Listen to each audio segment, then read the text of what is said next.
Mari kita persiapkan hati kita Bapak Ibu Saudara-saudara untuk mendengarkan firman Tuhan pada kesempatan ini. Mari kita berdoa. Kami bersyukur Bapa di sorga atas anugerah dan perkenanan-Mu bagi kami, sehingga kami diberikan kesempatan kembali untuk merenungkan kebenaran firman-Mu. Urapilah hamba-Mu yang menyampaikan dan seluruh umat-Mu yang mendengar. Dalam nama Yesus kami berdoa. Haleluya. Amin. Saudara-saudara yang dikasihi oleh Tuhan Yesus Kristus, pada hari ini firman Tuhan saya beri judul Berbaliklah kepada Tuhan. Pembacaan Alkitab terambil dari kitab Amos pasal 4, ayat yang ke-6 sampai ayat yang ke-13. Amos pasal 4 ayat yang ke-6 sampai ayat yang ke-13. Nanti ayat-ayat ini akan kita baca di saat saya menjelaskan beberapa kebenaran. Nah, saudara-saudara yang dikasihi oleh Tuhan, ayat-ayat yang tertulis dalam kitab Amos pasal 4 ayat 6 sampai ayat 13 ini, saudara, adalah ayat-ayat yang merupakan sajak yang memakai ayat dari kitab Ulangan. Nah, saudara-saudara, diuraikan mengenai pendidikan yang diberikan oleh Tuhan, sama seperti seorang ayah mendidik atau menghajar anaknya. Ulangan pasal yang ke-8, ayat yang pertama, Alkitab berkata, "Segenap perintah yang kusampaikan kepadamu pada hari ini, haruslah kamu lakukan dengan setia, supaya kamu hidup dan bertambah banyak, dan kamu memasuki serta menduduki negeri yang dijanjikan Tuhan dengan sumpah kepada nenek moyang." Saudara-saudaraku yang dikasihi oleh Tuhan, begitulah Allah berusaha untuk mengembalikan umat pilihannya, yaitu bangsa Israel, kembali kepada dirinya. Saudara, dengan maksud itu ia menimpakan serangkaian tulah yang semakin berat dalam kehidupan mereka.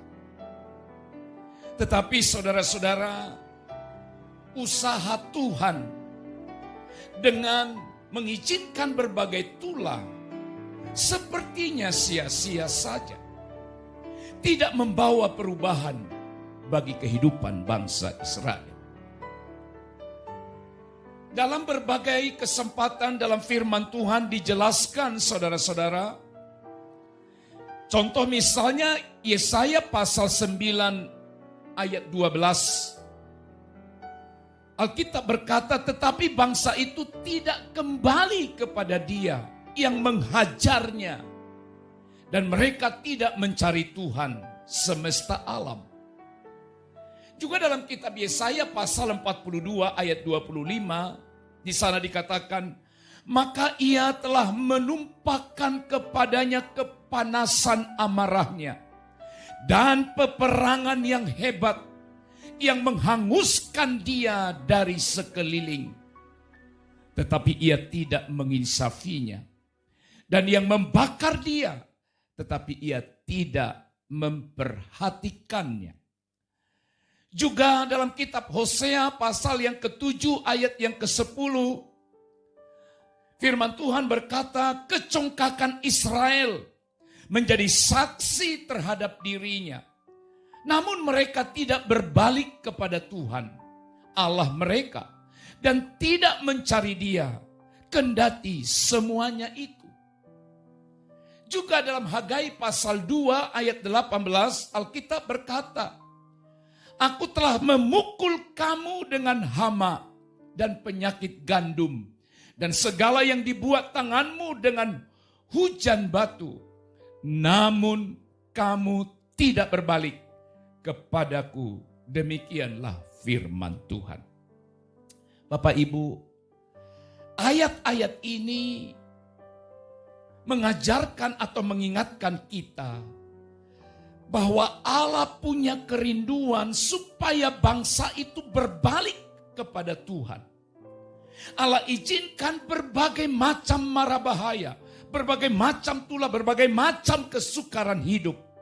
Namun mereka tetap tidak berbalik. Sama halnya seperti yang dituliskan oleh Nabi Amos dalam kitabnya. Mari kita menyelidiki saudara-saudara dari pembacaan hari ini. Dosa apa yang telah dilakukan oleh bangsa Israel dalam pengamatan Nabi Amos? Sekali lagi, dosa apa yang dilakukan oleh bangsa Israel dalam pengamatan Amos? Nah, Amos pasal 4 ayat yang pertama itu, saudara, dimulai dari sana. Ayat 1. Dengarlah firman ini. Hai lembu-lembu Basan yang ada di gunung Samaria, yang memeras orang lemah, yang menginjak orang miskin, yang mengatakan kepada tuan-tuanmu, bawalah kemari supaya kami minum. Saudara, di ayat ini kita melihat bahwa wanita kalangan atas dalam pengamatan Nabi Amos diberikan satu sindiran, yaitu lembu-lembu Basan.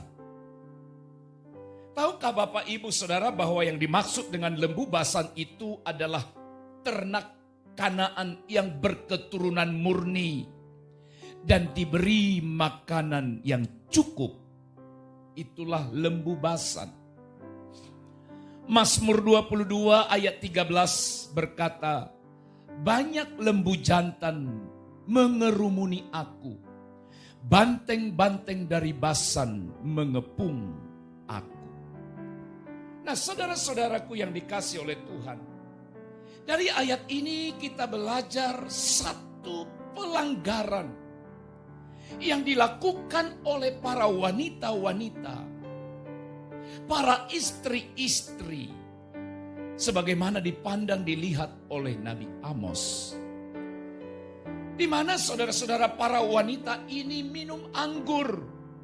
Mereka mendesak suami mereka untuk mencari uang lebih banyak dengan cara menindas orang miskin supaya mereka dapat minum lebih banyak lagi dan bersenang-senang dalam kemewahan. Saudara, pelanggaran dan dosa Israel sebagai umat Allah sudah penuh karena telah melibatkan semua orang dan meliputi seluruh aspek kehidupan, mulai dari hubungan sosial, ekonomi, dan keagamaan. Dosa dalam kehidupan keagamaan dinilai jahat oleh Tuhan. Sekali lagi, dosa dalam kehidupan keagamaan mereka dinilai jahat oleh Tuhan. Saudara-saudara, kenapa? Karena yang pertama, motivasi yang tidak benar dikala mereka beribadah. Mereka melakukan upacara ibadah secara teratur, tertib, dengan persembahan yang bertujuan untuk merayu Tuhan agar melupakan kejahatan mereka. Bukankah itu jahat, saudara-saudara? Secara sosial mereka kelihatan saleh, tetapi sebenarnya mereka adalah penindas kaum lemah. Dengan kata lain, saleh, namun mereka tidak bermoral. Keagamaan dan kerohanian berjalan serasi dengan penindasan atau menindas kaum miskin dan lemah. Korupsi, memutuskan perkara secara tidak adil. Saudara-saudara, inilah situasi.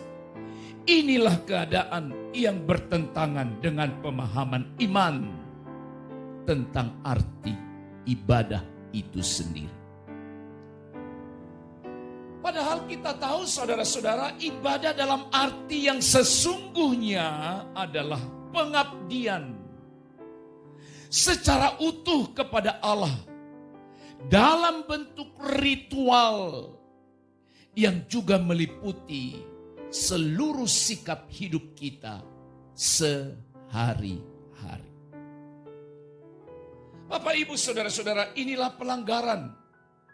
Inilah dosa. Akibatnya, saudara-saudara, Allah menghukum mereka. Allah menghukum mereka. Kehidupan bangsa Israel tidak mencerminkan status mereka sebagai umat Allah. Dan semua ini, saudara-saudara, tidak dibiarkan begitu saja oleh Allah. Sekali lagi, sekalipun mereka sebagai bangsa pilihan Allah, Allah tidak menganak emaskan mereka, tidak membebaskan mereka dari segala dosa dan pelanggaran mereka. Allah berulang kali memperingatkan mereka dengan berbagai-bagai hukuman. Saudara-saudaraku yang dikasihi Tuhan, kembali kepada ayat yang saya utarakan di awal tadi. Dalam kitab Amos pasal 4, mulai ayat yang ke-6. Di sana kita melihat bagaimana Allah berulang kali mengizinkan berbagai macam malapetaka kesukaran menimpa hidup mereka dengan tujuan supaya mereka berbalik dan datang kepada Tuhan. Tetapi mereka tidak mau berbalik. Kita mulai yang pertama. Dosa apakah yang hukuman apakah yang diizinkan oleh Tuhan Allah terjadi? Yang pertama adalah kelaparan.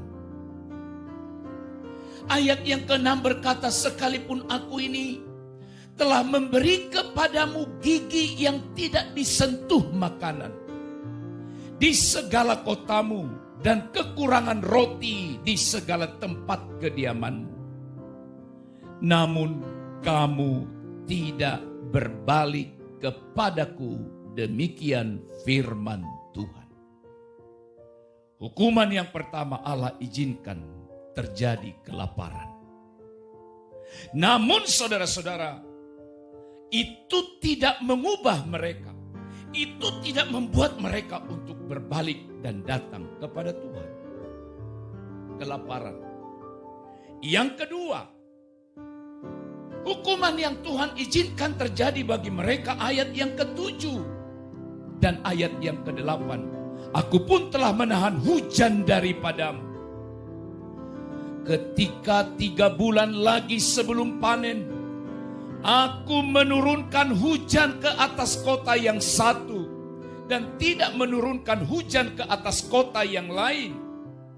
Ladang yang satu kehujanan dan ladang yang lain tidak kena hujan menjadi kering. Ayat 8.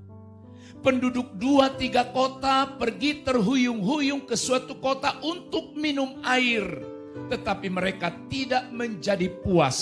Perhatikan. Namun kamu tidak berbalik.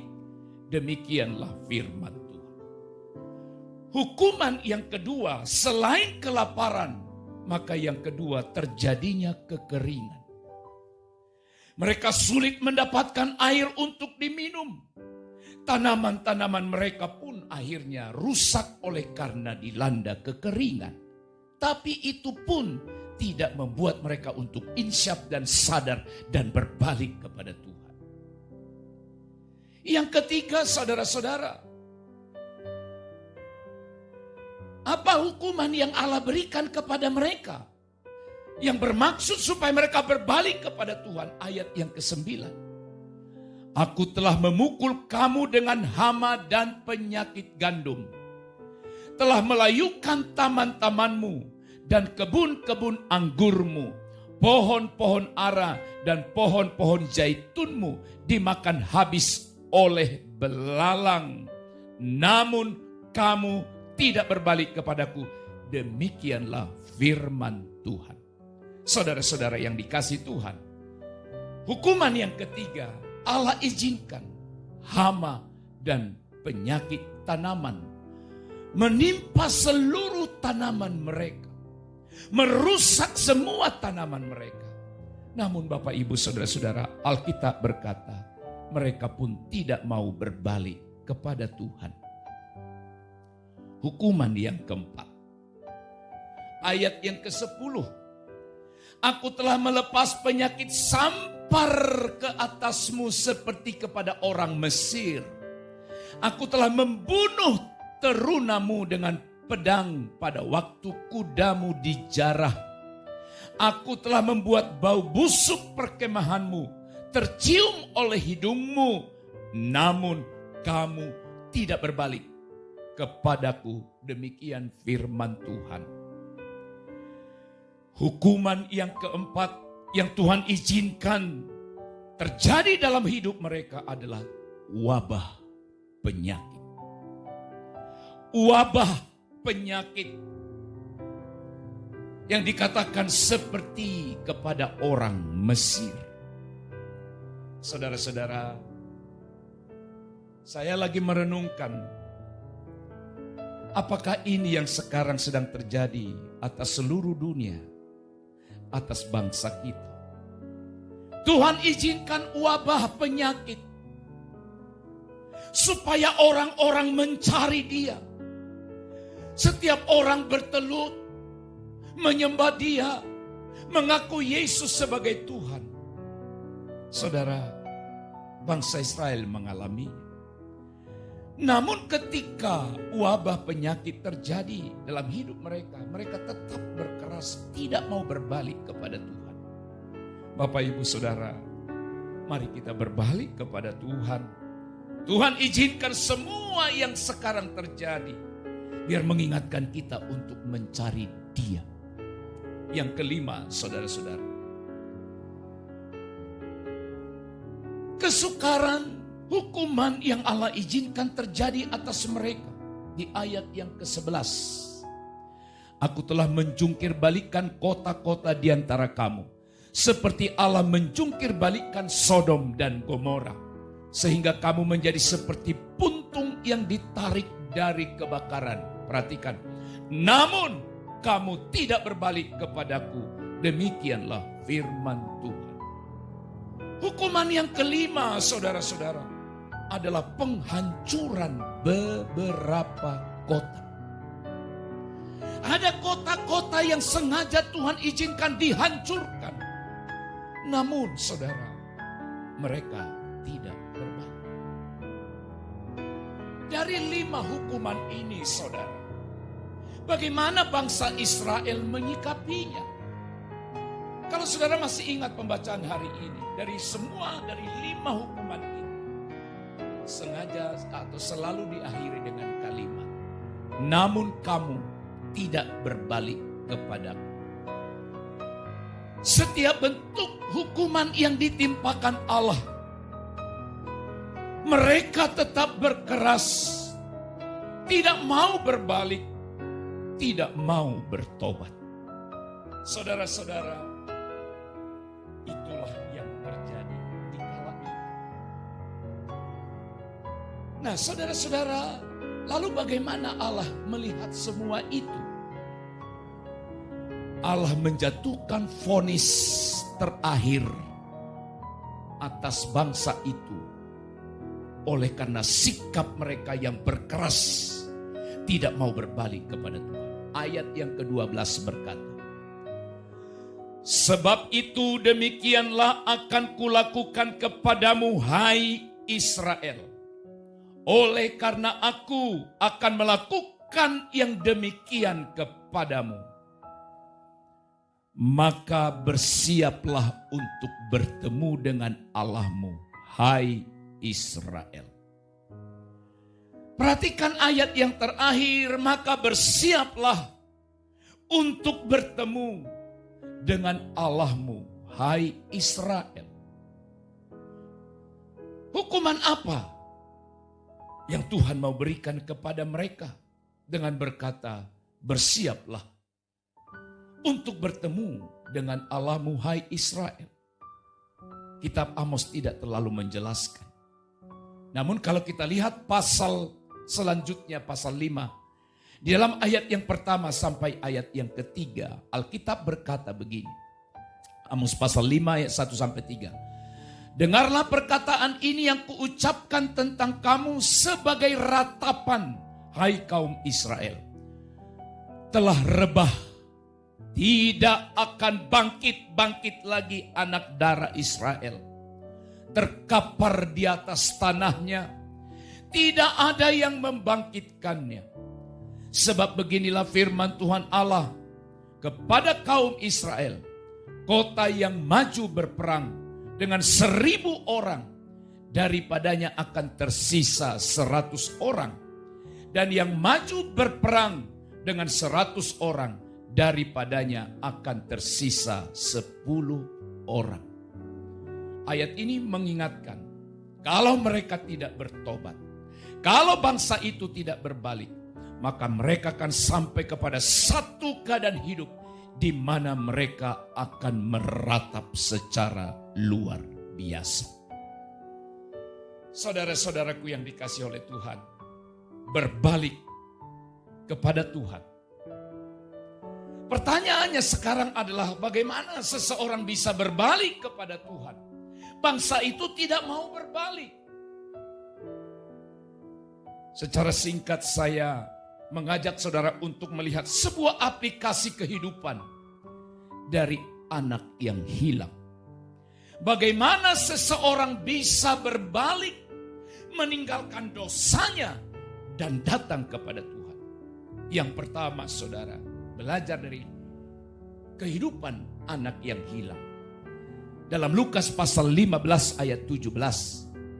Lalu ia menyadari keadaannya, katanya, Bapa, betapa banyaknya orang upahan Bapakku yang berlimpah-limpah makanannya, tetapi aku di sini mati kelaparan. Yang pertama, seseorang hanya bisa atau mau berbalik kepada Allah kalau dia sadar atau menyadari keadaan dan kesalahannya. Menyadari kesalahannya. Saudara-saudara, hari ini pun sama. Mari sadari kesalahanmu, akui kesalahanmu di hadapan Tuhan dan datang kepada Bapa di sorga. Yang kedua, anak yang hilang menjadi satu contoh yang baik bagi kita. Bagaimana dia berbalik kepada Bapa. Yang kedua, pasal 15 dari Injil Lukas ayat 18 sampai 20. Dan berkata kepadanya, Bapa, aku telah berdosa terhadap sorga dan terhadap Bapa. Aku tidak layak lagi disebutkan anak Bapa. Jadikanlah aku sebagai salah seorang upahan Bapa. Maka bangkitlah ia dan pergi kepada bapaknya. Ketika ia masih jauh, ayahnya telah melihatnya, lalu tergeraklah hatinya oleh belas kasihan. Ayahnya itu berlari mendapatkan dia dan merangkul dan menciumnya. Langkah yang kedua, supaya seseorang berbalik datang kepada Tuhan, dia harus memiliki niat untuk melangkah. Memiliki niat untuk melangkah. Sama seperti yang dilakukan oleh anak yang hilang ini. Dia bangkit. Dia memiliki satu semangat. Dia memiliki satu gairah dalam hidupnya. Yaitu niat untuk melangkah. Saudara, yang ketiga, yang terakhir. Untuk kita bisa bangkit, berbalik dan datang kepada Allah. Yang ketiga, ayat 22 sampai 24. Tetapi ayah itu berkata kepada hamba-hambanya, lekaslah bawa kemari jubah yang terbaik. Pakaikanlah itu kepadanya dan kenakanlah cincin pada jarinya dan sepatu pada kakinya. Dan ambillah anak lembu tambun itu, sembelilah itu, dan marilah kita makan dan bersukacita. 24. Sebab anakku ini telah mati dan menjadi hidup kembali. Ia telah hilang dan didapati kembali. Maka mulailah mereka bersukaria. Langkah yang ketiga yang terakhir supaya kita datang kepadanya, mau berbalik kepada Allah, adalah bangkit dan bangun hidup yang baru. Bangkit dan bangunlah hidup yang baru. Tiga kebenaran ini saudara-saudara mengajak kita supaya kita mau berbalik kepada Tuhan. Bangsa Israel tidak mau berbalik kepada Tuhan. Oleh karena apa? Dia tidak sadar akan keadaannya. Kenapa dia tidak bangkit? Tidak ada niat untuk melangkah dalam dirinya dan tidak ada niat untuk memperbaiki kehidupannya. Oleh sebab itu, Bapak, Ibu, saudara-saudara, jemaat Tuhan yang menyaksikan kebenaran firman atau yang mendengarkan kebenaran ini hari ini, saya mengajak Bapak Ibu. Yang pertama, marilah kita bersama-sama berbalik, bertobat kepada Tuhan dengan meninggalkan semua bentuk dosa, semua bentuk kejahatan yang kita lakukan. Yang kedua, saya mengajak melalui kebenaran firman hari ini, mari kita mengevaluasi, introspeksi sikap kita dalam beribadah. Apakah sudah benar sesuai dengan apa yang Tuhan mau? Introspeksi diri. Motivasi pelayanan kita selama ini apakah sudah benar karena cinta dan kasih kita kepada Tuhan? Dan bagaimana hubungan kita, sikap kita dalam memperlakukan orang-orang lemah atau orang-orang yang miskin? Karena itulah yang ditentang oleh kitab Amos. Saudara-saudara, yang terakhir, melalui situasi yang sedang terjadi hari-hari ini, yang dialami oleh seluruh dunia, wabah penyakit COVID-19. Marilah kita ingat selalu akan firman Tuhan yang berkata dalam Roma pasal 8 ayat 28. Kita tahu sekarang bahwa Allah turut bekerja dalam segala sesuatu untuk mendatangkan kebaikan bagi mereka yang mengasihi Dia, yaitu bagi mereka yang terpanggil sesuai dengan rencana Allah. Dan ayat yang terakhir dari kitab Amos pasal 4 ayat 13 itu tadi berkata, sebab sesungguhnya Dia yang membentuk gunung-gunung dan menciptakan angin, yang memberitahukan kepada manusia apa yang dipikirkannya, yang membuat fajar dan kegelapan, dan yang berjejak di atas bukit-bukit bumi. Tuhan Allah semesta alam, itulah namanya. Saudara-saudaraku yang terkasih dalam Tuhan, sadarilah, mari kita sadar akan dosa kita di hadapan Allah. Mengakuinya, kita harus berkata, Tuhan, Engkaulah yang berkuasa. Tuhan, Engkaulah yang berdaulat di dalam kehidupanku. Oleh sebab itu saudara, mari kita datang. Berbaliklah, berbaliklah, berbaliklah kepada Tuhan. Bapak, Ibu, saudara-saudara, sebelum saya akhiri khotbah ini, saya akan mempersembahkan sebuah pujian ini kepada Tuhan. Pujian yang bernada supaya kita berbalik, supaya kita bertobat dan datang kepada Tuhan. Haleluya.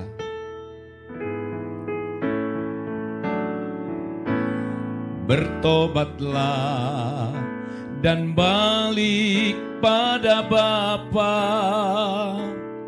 Dia tunggu kau dengan kesetiaannya. Tuhan siap mengampuni dosamu. Oh, baliklah pada Allah. Oh, baliklah pada Allah. Jangan lambat, hai sobatku. Tuhan tunggu kepadamu. Oh baliklah pada Allah. Mari balik pada tangan kasih-Nya. Di sanalah kau rasakan hangatnya. Kau kan hidup dalam kelimpahannya. Oh baliklah pada Allah. Oh baliklah pada Allah. Jangan lambat, hai sobatku. Tuhan tunggu kepadamu. Oh baliklah pada Allah. Mari kita berdoa. Bapa di sorga, kami bersyukur untuk kebenaran firman yang sudah kami dengar bersama. Kami sadar akan segala dosa dan pelanggaran kami di hadapan-Mu Tuhan. Dan melalui kebenaran firman hari ini, kami mau berbalik datang kepada Tuhan. Berkatilah seluruh umat Tuhan yang sudah mendengarkan kebenaran pada hari ini. Berkat Tuhan turun atas kami. Dimampukan kiranya setiap kami untuk meresponi firman-Mu. Dalam nama Tuhan Yesus, kami berdoa, kami bersyukur. Haleluya. Amin.